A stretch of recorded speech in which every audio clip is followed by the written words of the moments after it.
Hello everyone, my name's Stonesy Boy and welcome back to Reading with Stonesy. As you know, I am gone. But the reading videos are still coming out. And by that I mean by today, it means I've read an entire book. Off camera. With today being the first video to come out, and then on the 22nd or whatever, it being the 20th video that came out. And yeah, I've read a shit ton. With today being the first. Of course, we're just starting this, yada yada yada. But yeah, shall we get to reading? Because today we're reading from page 21 to 40. It shouldn't be that bad. So let's start today. It's a bit of a naughty prank we play on the children on their first day here. Most of them love to have a rush of terror when they're scared silly first thing in the morning. My Georgie chuckled again, in her low voice, the sound reminiscent of a villain's devilish laugh. Are you interested? Bob looked at the Majorgy and Rolfo, and back again. He thought about the annoyingly happy family and their instance that he spent only a week off his summer in his poorly disguised detention center of overworked dads. He thought about how long he stood in his stupid line signing up for asinine activities. He thought about all the luggage he had scalped to Captain Nutta, and he thought about how his family reacted to loud noises in the morning. That thought began teasing some of good humor to the surface. Sure, he grinned. This is going to be a riot. Wonderful, Majorgy said. She tapped her keyboard again. Here, all signed up. She smiled at him, and he smiled back. It was Bob's first genuine smile of the day. It was the first moment since the trip that had been scheduled that he felt like something other than a resentment and annoyance. He even felt a little delighted. Majorgy leaned over to grab a stack of papers she'd just printed. She thrust them in front of Bob. If you could read these over and be sure to approve, then initial each page. She handed him a pen. He signed and read the excruciating list one more time. He didn't approve at all, but he initialed the pages anyway. Majorgy beamed. Excellent. She shuffled the papers and stapled them together. Here are your schedules, she said. Ralph will visit in the morning, and the rest of your activities are blocked out of the calendar. She handed Bob a key and a little booklet. Key to Cabin Nutta and the book of camp rules, she explained. Oh, lovely, a book of rules. Bob needed more rules. Like he needed a few more jobs and a few more kids. He didn't say that out loud, he just took the rule book and the key. Have fun and don't hesitate if you ask if you need anything, Majorgy said. Bob nodded at her, gave Rolfo one last look, and then headed outside. He noticed a step lighter. He was tempted to do a little spin as he headed out of the door. Instead, he turned to Rolfo one last time and tipped an imaginary hat to his new friend. Thanks, buddy, Bob said quietly. Rolfo had given Bob the most profound sense of gratification he had in weeks. Bob hauled the last load of luggage into Cabin Nutta and stepped back outside of the catch his breath. It's basically an A-frame and a shallow porch. Cabin Nutta was a simple log structure with two small wide windows, one picture window in the front and a small window on the loft level. Bob shook his head in the cabin. It wasn't a five-star hotel he'd envisioned spending the vacation in. Bob, Wanda called. She went inside the cabin and Wanda gave him what he would come to think as the look. The look that was lips quirked to the side with an eyebrow raise expression and meant, you're not doing what I want you to do. What? Bob asked. You need to get a move on. It's time for the opening day picnic, Wanda complained, bustling over to Bob and waving a schedule under her nose. See, 4 p.m. We're going to be late. No one is on time for picnics, Bob said. Wanda threw a pair of khaki shorts and navy blue polo shirt in his direction. Here, change into these. You smell like sweat. You think? Wanda's word that sounded accusatory, and he wanted to ask her how he was supposed to have gotten all the stuff in the cabin without working up a little sweat. Instead, he watched Wanda set up Cindy's sleeping kit, a small vinyl pouch tucked in a white wicker basket. The pouch held a sleep mask and earplugs and a basket including a cup of water with a lid. Early in their relationship, Bob had known that Wanda was a loud snorer. She'd fallen asleep on his shoulder at an outdoor concert once. Her snores were somehow audible over the loud music. When they had kids, he found out that snoring was genetic. And unfortunately, it came with a propensity toward light sleep, and the overreaction of being awakened by loud noises or bright light. These days, one of the kids all wore earplugs and blackout sleep masks to bed. Bob never bothered with the mask, but Wanda's snores forced him to wear earplugs, and even those weren't enough to keep him from feeling like he'd spent every night in the working sawmill. That was another thing about this trip that displeased him. All 4 of his snoring family members in one small area. Bob didn't see a lot of sleep coming his way over the next 7 days. One of the reasons he got such a kick out of the bunny call was he thought it would be a meet out of a bit of justice if he had to tortured all night. At least they'd get a little shock in the morning. Cabinetta was basic on the inside as it was on the outside. On the first floor, the cabin held a double day bed with a pull-out trundle bed underneath, a table with 5 chairs, a chest of drawers, and a small refrigerator. A door led to a tiny bathroom. Up in a loft, 2 twin beds and matching nightstands were tucked under the roof's steep pitch. The cabin had no shelves or closets. Instead, coat hooks lined with several of the walls, and low benches were set under the hooks, presumably to hold luggage. Juana had already stashed all the suitcases neatly in rows. She'd also piled snacks, paper plates, and cups, and a roll of paper towels on the top of the refrigerator. I thought there would be bunk beds, Aaron had said when Bob reached into the cabin. Bunk beds would have been fun. When I was your age, your uncle and I were complaining that we had to have bunk beds, Bob told his son. We thought twin beds would have been fun. Yeah, Aaron said, but you're old. Bob wondered what it had to do with it. He didn't think of himself as old, although each passing day the label got closer to sticking. But even if he was old, did old automatically mean wrong? He was beginning to think it did. Bob surveyed the cabin's bed, indulging in a moment's anticipation for the bunny call. Every bed in the cabin was covered in a red blanket. The sheets were dark green. This gave the place a decidedly Christmassy feel that was heightened by the green and red striped curtains in the windows. Bob thought it was a little weird that they said so when they first entered the cabin, but Wanda insisted. It's festive. Exactly my point, Bob said. Although the boys didn't like the lack of bunk beds, they did like one of the cabin's features. It had a trap door in the floor. What's that for? Aaron asked when he found it. Bob made Aaron wait a little while he dropped through the trap door and checked out what was below. Turned out it was just a cabin's crawl space. Bob figured they decided to put a crawl space door inside to prevent critters from getting under their cabins. Or maybe it was an installation thing. Whatever it was, it delighted the boys, who went in and out of the crawl space several times, jabbering about hidden treasure. Wanda snapped her fingers in front of Bob's face. Why are you just standing there? She gave him a push. Change. Obediently, Bob began peeling off his sweaty clothes, replacing them with fresh ones. When he was done changing, he stood at a mock attention in front of his wife, who had already changed into a simple emerald green sundress. Do I pass muster? Wanda smiled, gave him a hug, and kissed him on the cheek as she recoiled. Oh, rough, you need a shave. I'm on vacation, Bob reminded her. That's no excuse to give your wife whisker burn. Bob sighed. Would he ever get a break from anything? He picked up his shaving kit. Not now, Wanda said. We're late. Bob dropped the kit in frustration. Well then, you just tell me exactly when and where and how, and I'll do exactly what you want, he said. Wanda didn't hear the acrimony in his words. She probably thought he was serious because she smiled at him and linked her arm through his. Let's go to a picnic. Spread out over a vast expanse of lawn sloping down a sandy beach, the picnic was a chaotic mass of food, games, and socializing. Bob wanted to run and hide in the forest the second he and his family reached the edges of the tumult. Camp Etienne welcomes you. A bright green banner shouted from its place, stretched between 2 massive fir trees. Bob doubted the Camp Etienne welcomed any of them, but it was more probable that the camp wanted them all to go away. In fact, Bob was pretty sure Lake Amadity wished the camp had never been built.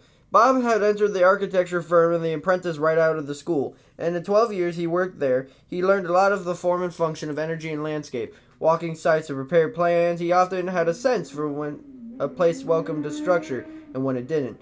Not that he ever shared that tidbit with anyone. He kept his intuitive sense of a place in mind and he designed structures, but he never told his clients he was repositioning a building on site because the earth wanted it that way. He had some sort of weird sense about land and nature, but he wasn't stupid. Come on, Bob, Wanda tugged at his arm. Stop loitering. You look like a deer in the headlights. I feel like a deer in the headlights. I'd probably just be mounted on one of the lodge walls at the end of the week. Very funny, Wanda towed Bob to the end of the row of the picnic tables. They were lined up, covered in dark green vinyl cloths, and valiantly trying to hold several tons of food. Wanda handed them a heavy-duty paper plate. We might as well eat while the kids play. Then I'll corral them and help them to their own meals. Bob looked around for the kids. The boys appeared to have become ninja warriors. They wore green headbands now, and they're having sword fights with long sticks. He glanced toward a cluster of toddlers clambering around the clown, who was smearing paint on a red-headed girl's face. Cindy was hopping up and down next to the girl. Me too, she squealed loud enough that Bob could probably hear clearly in the great distance. Make me buzzy honeybee, Cindy commanded. Bob winced and turned back to his food. He hated clowns. Does it smell good? Wanda gestured to the platter. It was a potato salad, bean salad, macaroni salad, pasta salad, green salad, deviled eggs, raw veggies, and dip, chips, dipped baked beans, and various casseroles that were converted to the picnic tables. Honestly, all I can smell is burnt hot dogs, Bob said. A barbecue was set up halfway between the food tables and the lodge, and the charred smells of the flame belching into the air too high for safety. Bob wasn't sure the chef The skinny camp employee with a narrow, flushed face knew what he was doing. Wanda wrinkled her nose. The hot dogs are why I encouraged Cindy to get her face painted, but really, can't you smell the dill in the salad? And the thyme and this one? Give them a chance. Woof, Bob said before dutifully sniffing the salads. He still wouldn't smell anything except overcooked barbecue. Wanda giggled. Come on, you're holding up this line. Bob sighed and started dishing up the salads. While he piled the food on his plate, he tried not to dread the inevitable scene that would unfold when Cindy realized there were hot dogs being consumed all around her. Cindy thought hot dogs were cruel. Can't eat doggies, Sandy had protested the first time hot dogs were presented to her. No matter the explanation convinced her the term hot dog, not precisely descriptive of what it was eating. Bob, Wanda gave them a gentle shove. Honey, whatever you're thinking of, you can think about later. Come on, Wanda led him to the long picnic table filled with laughing couples. Are these seats taken? Wanda asked one of the couples. No, they're all yours. A large, boisterous woman with big hair and a mouth to match sang out. Pull up a bench. She laughed as she just said the funniest thing in the world. Her laugh was high-pitched thrill that sounded like a bird's mating call. Her husband, small, sandy-haired man with sunburned ears, glanced up and offered an unconvincing replica of a smile. Bob matched it with his own social tooth-bearing. Wanda plopped down on the beach and scooted in to make room for Bob. I'm Darlene, the large woman said, and this is Frank. She pointed at the guy with the sunburned ears. Frank lifted a fork and returned to eating. Don't mind him, Darlene said. When he gets food in front of him, he forgets how to talk. Eats like a horse, my Frank. And look at him. It's not fair. I eat a carrot and I gain a pound. Bob had no idea what to say to that, so he let Wanda handle it. He heard her saying something sympathetic while he put his attention to his food. The bench was hard and narrow and hurt his butt. He shifted and racked his knee in the picnic table frame. He shifted again and splintered the size of a small knife jabbed him in the thigh. A pair of flies dive-bombed his plate, and he shooed them away. Was this supposed to be fun? He stabbed a chunk of potato and stuffed it in his mouth. It wasn't cooked all the way through. He hated crunchy potatoes and potato salad. He made a face as he chewed, wishing he could spit it out, wishing he could spit out this whole miserable experience.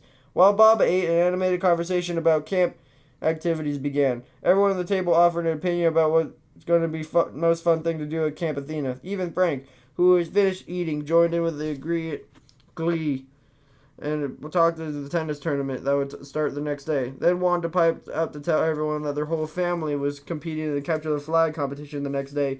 Bob almost groaned out loud. He forgot he agreed to that. The very thought of running around the woods to try to grab a piece of cloth made his teeth hurt. Bob had hoped that after the picnic he could spend the rest of the day sitting in the deck chair, and reminded why he rarely bothered even being optimistic.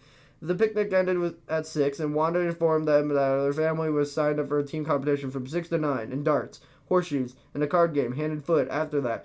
There was a big campfire with marshmallows. It's going to be great fun, Wanda chirped a little later, as she cleaned up the ketchup smeared on Cindy's face. Particularly Bob's having finished last in darts, and horseshoes in 7th in the land and foot tournament. But Tyler was the only one who had a problem with that. Luckily, his disappointment didn't last long. Tyler was like his mom. He didn't dwell on it but couldn't change. He just moved on to the next possibility around the corner.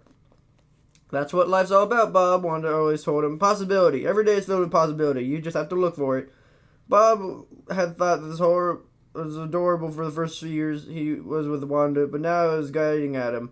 Maybe because he hadn't been seeing a lot of possibilities that pleased him. This one, for instance, wasn't high on his good times list. The evening's campfire was a massive conflagration expelling smoke that hung choking swirls over the entire lawn and beach. Bob's eyes burned, and his throat felt raw. Look at the big fire, Daddy, Cindy said, tugging on his hand as if they could move closer. Bob instinctively grabbed Cindy's hand as soon as he'd seen the fire. She loved bright things, and he knew he'd make a beeline for it, which she did. Fire's hot, sweetie, she said. Well, look at it from over here. He tried leading her to the pair of lawn chairs well away from the flames, but she was having none of it. No, fire roost marshmallows, Cindy demanded. Wanda took Cindy's other hand. I'll take her. You go sit. Bob let go of Cindy's hand. Thanks. Wanda blew him a kiss and trotted with Cindy toward the marshmallows and cackling fire. Bob turned toward the lawn chairs, but of course they were all taken now. He scanned the area to place to sit. Sighing, he went toward one of the logs set up around the campfire and awkwardly perched at the curved edge. A mosquito immediately appeared and landed on his knee. He smacked his knees and killed the mosquito. I thought you guys didn't like smoke, he said to the dead bug. I think they'd get used to it, a balding man with a big gut said as he dropped next to the log next to Bob. Maybe they build up a tolerance in places like this, his voice said, the deep, smooth and smooth. He could have been on a radio personality. Think so? Bob said uncommittedly. He held out his hand. Bob McKenzie.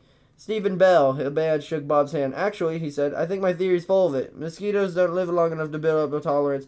Didn't you know that the average female mosquito lives about 50 days and the average male live about 10 days? Figures, Bob said. The females and babies never leave him alone. Stephen laughed. You got that right.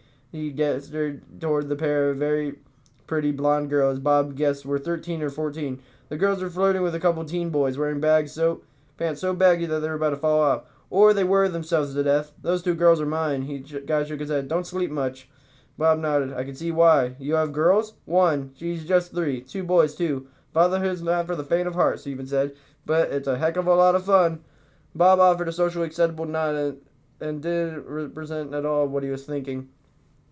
It was nearly 11 p.m. by the time the whole family was back in the cabin and the kids were ready for bed. The boys had a good night and fell into the twin beds, asleep. Almost in a second, they hit the mattress. Their snores began vibrating the exposed ceiling beams immediately. Cindy, on the other hand, was wound up, wearing one of the cabin's extra quilts as a cape. She was dancing around the place shouting, I'm a princess. If you're a princess, where's your crown? Bob asked. Oh, now you've done it, Bob, Wanda said. And sure enough, Cindy started crying because she didn't have a crown. Oops, Bob said. It took Wanda several minutes to convince Cindy that they could make her a princess crown during the crafting time the next day. In the meantime, Cindy had an invisible crown. Okay, Cindy said finally. Wanda and Bob sighed in relief. Cindy still wasn't ready to go to sleep. Story, she begged, crawling into Bob's lap. Bob sat in the back against the metal frame of the double day bed. He was pretty sure the frame in the previous life had a medieval torture device. It managed to attack both his spine and kidneys at the same time. Bob wrapped his arm around Cindy and tried not to inhale her smoky scent. Normally, Cindy smelled like strawberries and vanilla at night. The strawberry scent from her shampoo and the vanilla from the warm vanilla almond milk she liked to drink before bed. Wanda decided to skip the kids' bath time tonight because the day had been so long, and Cindy was already feeling bloopy from too many swallows to make room for her usual before-bed treat. Bob watched Wanda open up the window of the far side of the cabin. She was frantical about having fresh air in the evening, no matter how cold it was outside. At least it wasn't that frigid tonight. Wanda crossed the cabin, pulled back the covers, and slid in next to Bob. She looked at her daughter. Okay, what story are we reading tonight? He asked Cindy. This is the routine. Bob held to the daughter, and Wanda told the story. Bob would design and build houses, but he would never put together a story to save his life. Wanda was the storyteller. Caterpillar! Cindy shrieked, pretty much right into Bob's ear. He cringed, but didn't push her away. Okay, Wanda leaned over and kissed the top of Cindy's head. She sneezed, then nestled close to Bob, laying her head on his shoulder. From there, she began to tell a convoluted story about a caterpillar who built a cocoon all wrong and had to redo it, and he could become a butterfly. At one point, Bob was tempted to insert a couple of anecdotal details regarding the building process, but he did that wisely and remained silent. At the beginning of one of the stories, Cindy kept piping up about her opinion about how things should go. Every time she did, she squirmed and ended up elbowing Bob in some sensitive area of his anatomy. It was like trying to cuddle with a small kangaroo. Bob wasn't a huge fan of this experience, but about 5 minutes in, he closed her eyes and her body went limp. This is part of the night Bob didn't like. In fact, he pretty much loved it. When Cindy relaxed, her sweet toddler Pudge filled Bob's arms with pillowy, warm softness, and then holding her was one of the most sweet and comforting things in the world. Sometimes it was so comforting he forgot he was, and he had to do the next day. He forgot the overwhelmed and angry resentful. He took back his childhood, the memories of snuggling with his well-worn teddy bear. Earplugs, Wanda whispered, holding them out. Bob took the earplugs and gently inserted them in Cindy's ears while Wanda took care of her own. She gave Bob a kiss on the cheek, put her on the sleep mask, and said good night, and she curled into the side next to him. Wanda and Cindy started to snore almost simultaneously. Cindy, almost wearing blats, landed in same ear she shrieked into a few minutes before. This time, Bob shifted Cindy into his arms, but she didn't immediately transfer her to the trundle bed. He just sat there, holding his daughter, and listening to his family rumbling snores. Beyond the snores, the noises of the nighttime forest reached out to Bob's senses. That, combined with the tender sweetness of the family snuggling close, eased the remaining tension in his body. Nighttime in the forest was actually one of the things he'd been okay with about this trip. He remembered lying in his sleeping bag next to his dad, under the stars, listening to the crickets. Ever since then, nature's night sounds had soothed them. Bob tried to hear the crickets now, but all they could hear was Cindy's little plopping splurt flurbs in his ear. That was okay, too. Wait, was that an owl? Bob listened hard. Yes, an owl hooted, not so far from the cabin. Bob's dad, a nature and animal lover, was interested in animal symbolism. He taught Bob that owls were often seen as harbingers of death, and they also be portents of renewal renewal and rebirth. What message did this owl have for Bob? Bob didn't know, but he didn't know these cherished moments holding Cindy would have convinced himself that he had good things in his life. He could talk himself into all is well mentality he wanted to live out every day. Suddenly, Bob stiffened. The image of an orange bunny with a white and black checked vest flitted through his mind. Ralpho! Oh man, Bob whispered. He had signed up for his family for a cruel prank. He was probably going to traumatize Cindy for life. Listening to the snoring concert going on around him, Bob thought about how upset his wife and kids always were when they were waking abruptly. Doing that on purpose wasn't the nicest thing in the world. No, tell the truth, Bob. He berated himself. The truth was signing up his family with Bunny Call was cruel. What have you been thinking? He had been thinking about it himself. But now he was about to be peacefully sleeping wife and kids. However, put upon as might feel on his trip, taking it out on them was injustice at all. It was selfish and childish. He sighed. Well, it's too late now. Hopefully the bunny call won't be too bad. Bob inclined away from his wife and carefully placed Cindy in his trundle bed. When he put on his own earplugs and lay back in the pillow. In spite of his exhaustion, he lay there a long time before he fell asleep. Bob sat up in his bed, crawled in at his earplugs, digging them frantically from his ears, and he felt his heart hammer against his ribcage like he was desperate to get out. Sweat glued his gray t-shirt and boxer shorts to his body. What in the world? Usually Bob didn't sleep all that well, but he wasn't prone to panic attacks or night sweats, so what woke him up? He looked around the cabin. Was everything okay? It seemed to be. His wife and kids were snoring in a strangely endearing harmony of buzzing and honking tones. The door were closed, but through the opening window he could hear the peaceful sounds of which he'd fallen asleep. Nothing appeared to be amiss. Bob tried to calm his breathing, but it wouldn't slow down. He concentrated to try to remember what he'd been dreaming before Ralpho.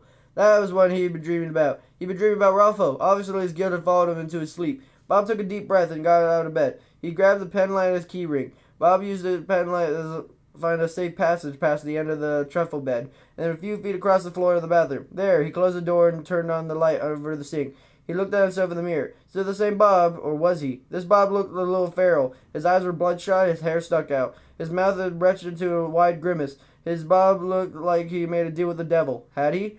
Bob snorted and shook his head. He noticed his eyebrows were getting too bushy. In the last year or so, Bob had started losing hair on top of his head, and he started growing hair where he didn't want any extra. How was that fair? Or forget fair, it was a purpose that it served. Leaning over the sink, Bob ran a cool water and splashed his face. While his family continued to snore, he thought about Ralpho again. He woke at a watch. It was 11:50 p.m. He barely slept before he woke up. Did not bode well with the good night's sleep. Just over 5 hours before Ralpho would show up. How could Bob follow it off? If he could, how would he do it? Were the camp counselors available during the night? Yes, he remembered. The cabins had no phones. And Camp Athena had no cell phone coverage. But an idle flip through the rulebook had revealed that every cabin was equipped with a large bell you could use to signal for help in case of an emergency. Bob didn't think this bell ringing emergency. In fact, he was pretty sure the ringing bell would cancel the bunny call. They'd kick him out of the camp. Then again, Bob shook his head. He wasn't going to humiliate his family by ringing an emergency bell to cancel a prank. Even if it might get him out of the so-called vacation. Besides, if he did that, they'd know they'd set it up. Bob leaned over the sink again and slurped some water, straightened his wipe into his mouth. He decided he was making way too much out of a silly prank. Ralpho was just some kid in a rabbit suit, right? All Ralpho would do is scare the kids a little, annoy his wife, and that would be that. No big deal. Wasn't part of parenting getting his kids ready for big bad world. If they could undone any of the noisy old rabbit, how do they have any hope of surviving the real world battles, like those Bob faced every day? Bob nodded himself in the mirror and turned off the bathroom light. He convinced himself that the bunny call would be good for the kids. Bob was doing this for the kids' favor. And Wanda? Well, Wanda was a big girl, and she could handle it. And if not well, she'd drag him into the absurd place. A little payback wouldn't be so bad, would it? Bob nodded again and headed back to bed. Well, that was quite interesting. Of course I haven't read page 1 through 20 yet, but to you guys I have, so it's kind of weird that I would start from 21. But I've read the story before. Basically, this guy, he doesn't really like anything, yada yada yada. He's quite a stickler, actually. And, yeah. He's just a bit of a stickler, but he's just overthinking the bunny call situation. Anyways, next time we are reading page is 61 to 79 because it is the, wait, what? 61 to 79? Oh, oops. 41 to 60. My apologies. 41 to 60. Oops. 41 to 60, and then after that, it's 61 to 79. So, yep. I hope you guys have a super fantastic, wonderful day. If you like the video, make sure to like, comment, and subscribe, and I'll see you guys next time. Bye-bye.